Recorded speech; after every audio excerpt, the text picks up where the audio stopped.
Harvest season has begun in California's Napa Valley, but the $160 billion wine industry could dry up if something isn't done to combat a changing climate. Jamie Yuccas traveled there to find out what options are available. Jamie, what can you tell us? Well, Michelle, as a grape ripens, the compounds within it perform a delicate shifting balancing act for the right taste, texture, and color. So any shift in climate conditions can be detrimental to the vines.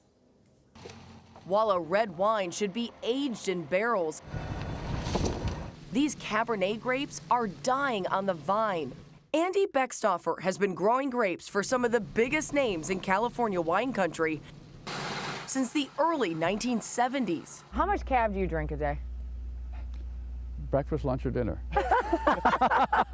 But he's concerned about his future harvest. The big deal is the erratic nature that we have with climate here. We have bugs we never heard of. We have diseases we never heard of before. We've changed the way we farm because of it. You're fighting against climate change. Yes. Here in Napa Valley, cab is king. It's also where researchers are trying to save it, with 11 different projects happening all over the area.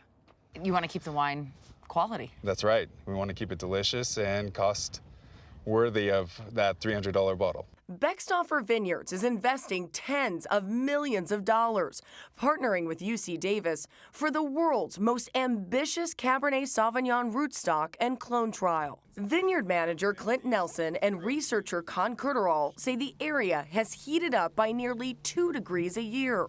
It may not sound like much, but viticulturalists say it's enough to eventually make Cabernet grapes extinct. We cannot just say like, we'll start thinking about it 20 or 30 years from now. You have to, take action now.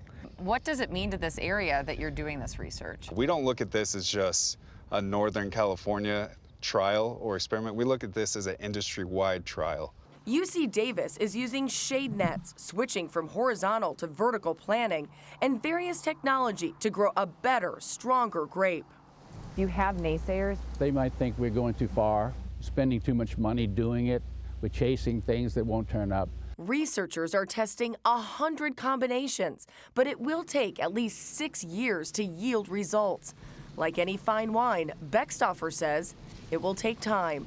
But the fate of one of America's most famous valleys may hang in the balance. We'll use that data not only to fight climate change, but in the best part, hopefully, to improve the wine quality. That's the big deal. And this is a really big deal for Napa. 65% of the grapes that are grown there are Cabernet Sauvignon. So this is going to have a major impact. This is an impact as far as climate change on everything. We were working on a story with coffee, same thing in UC Davis, and on the research with that as well. Heating up 2%. Rough assignment. Yeah, Rough assignment.